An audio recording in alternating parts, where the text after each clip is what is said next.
گزار ہوں خطیب اہل بیت قبلہ رضا صاحب سے کہ وہ فضائل مسیح محمد و آل محمد بیان فرمائے۔ آپ کے فوراً بعد انشاءاللہ ذاکر اہل بیت قمر عباس سرتی صاحب، ان کے بعد قبلہ شرافت علی بٹ صاحب آج کی مجلس۔ اعوذ باللہ السمیع العلیم من الشیطان اللعین الرجیم، بسم اللہ الرحمن الرحیم، الحمدللہ رب العالمین، الصلاة والسلام علی سید الانبیاء والمرسلین، خاتم لما سبق والفاتح لمن غلق، المعلن الحق بالحق ابی القاسم محمد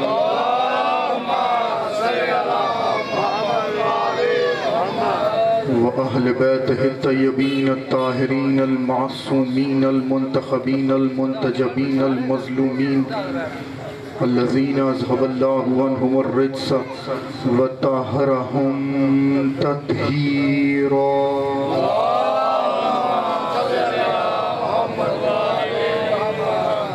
فلعنة الله دائما باقية على أعدائهم وغاصبي حقوقهم ومنكري فضائلهم ومصائبهم وولايتهم أجمعين، أما بعد، قال حق سبحانه وتعالى في كتابه المبين، بسم الله الرحمن الرحيم، إن الدين عند الله الإسلام۔ درود پڑھنے بلند آواز سے محمد۔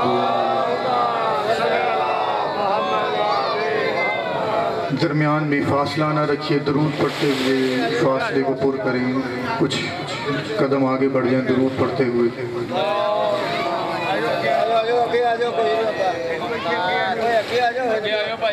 ایک دفعہ پھر پڑھ لیتا ہوں۔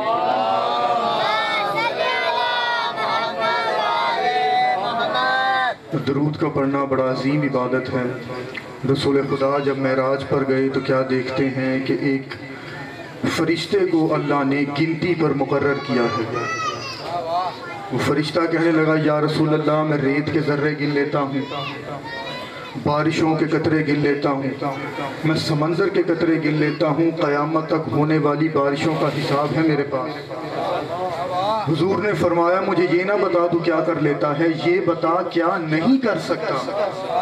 وہ کہنے لگا، یا رسول اللہ جب آپ کا کوئی امتی آپ پہ درود بھیجتا ہے تو بدلے میں اللہ جو نعمتیں نازل کرتا ہے، میں نے کئی بار گننے کی کوشش کی مگر آج تک گن نہیں سکا۔ لہذا تمام دعاؤں کی قبولیت کے لیے درود پڑھ لیں بلند آواز سے۔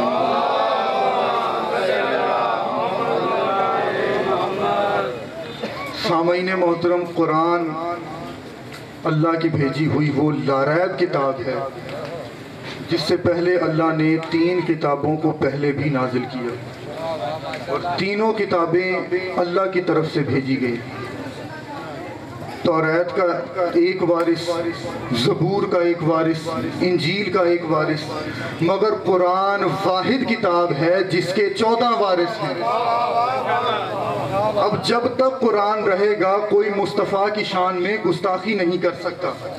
اب جملہ یاد رکھنا کہ جب قرآن کتابوں کی دوڑ میں کتابوں جیسا نہ ہو سکا تو مصطفیٰ انسانوں کی دوڑ میں ہم جیسے کیسے ہو سکتے ہیں۔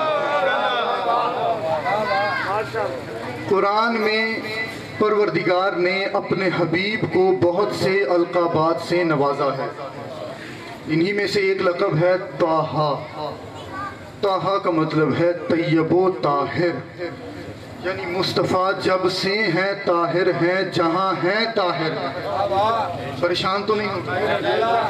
جب سے ہیں طٰہٰ ہیں یعنی طاہر ہیں، جہاں ہیں طاہر ہیں، مطلب یہ ہوا کہ اگر عالم بالا میں ہیں تو طاہر ہیں، مکے میں ہیں تو طٰہٰ ہیں، مدینے میں ہیں تو طٰہٰ ہیں، گھر میں ہیں تو طٰہٰ ہیں، مسجد میں ہیں تو طاہر ہیں، اور اگر ابو طالب کی آغوش میں ہیں تو طٰہٰ ہیں۔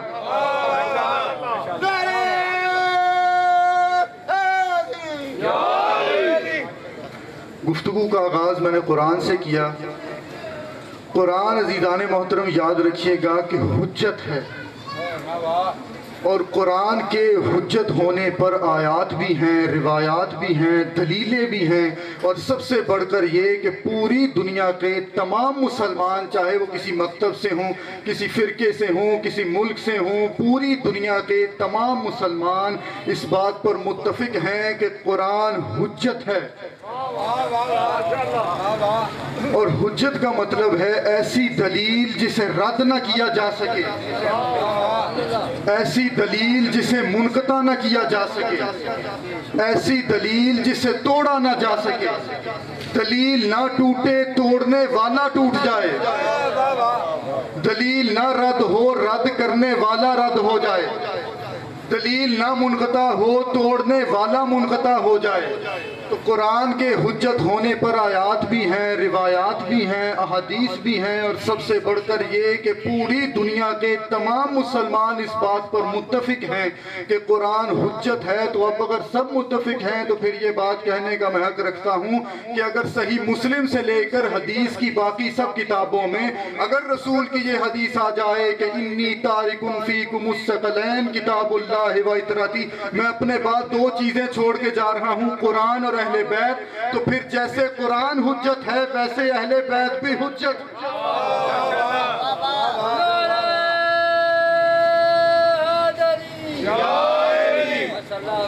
جیسے قرآن حجت ہے ویسے اہل بیت بھی حجت ہے۔ اسی قرآن میں پروردگار ارشاد فرماتا ہے قل انما انا بشر مثلکم، اے حبیب ان سے کہہ دو کہ میں بھی تم جیسا بشر ہوں۔ بس اسی بات پر گفتگو کا اختتام ہو جائے۔ درود پڑھنے کی بلا کیا مت۔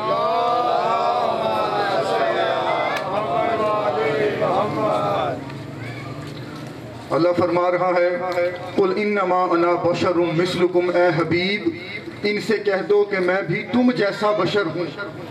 اب اس کا ہرگز مطلب یہ نہیں ہے کہ ہم مصطفیٰ جیسے ہیں۔ مصطفیٰ نے کہا میں تم جیسا بشر ہوں، یہ نہیں کہا کہ تم مجھ جیسے ہو۔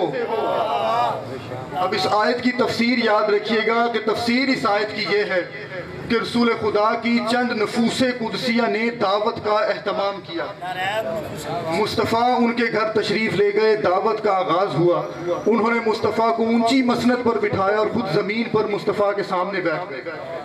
جیسے ہی دعوت کا آغاز ہوا مصطفیٰ نے امیر المومنین کو مخاطب کیا، فرمایا یا علی آئیے میرے ساتھ آ کر بیٹھ جائیے۔ امیر المومنین نے فرمایا یا رسول اللہ میں پہلے ہی فرما چکا ہوں انا عبد من نبی محمد، یا رسول اللہ میں غلام ہوں، آپ آقا ہیں، میں آپ کے ساتھ آ کر کیسے بیٹھ سکتا ہوں؟ جیسے یہ سننا تھا تو مصطفیٰ نے پاک سیدہ کو مخاطب کیا، فرمایا بیٹی آؤ میرے ساتھ آ کر بیٹھ جاؤ۔ فرمایا یا رسول اللہ جو خود کو آپ کا غلام کہہ رہا ہے میں تو اس کی بھی کنیز ہوں، میں آپ کے ساتھ آ کر کیسے بیٹھ سکتا ہوں؟ مصطفیٰ نے یہ سننے کے بعد حسنین کریمین کو مخاطب کیا، فرمایا بچوں آؤ میرے ساتھ آ کر بیٹھ جاؤ۔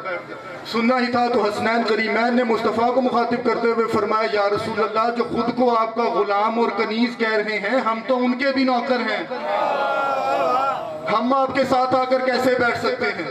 بس یہ سننا ہی تھا کہ پروں کی سرسراہٹ ہوئی اور جبرائیل آیت لے کر نازل ہوا، فرمانے لگا یا رسول اللہ آپ کا رب آپ کو سلام کہتا ہے اور کہتا ہے قل انما انا بشر مثلکم، اے حبیب یہ آپ کے ساتھ آ کر کیوں نہیں بیٹھتے؟ ان سے کہہ دو کہ میں بھی تم جیسا بشر ہوں۔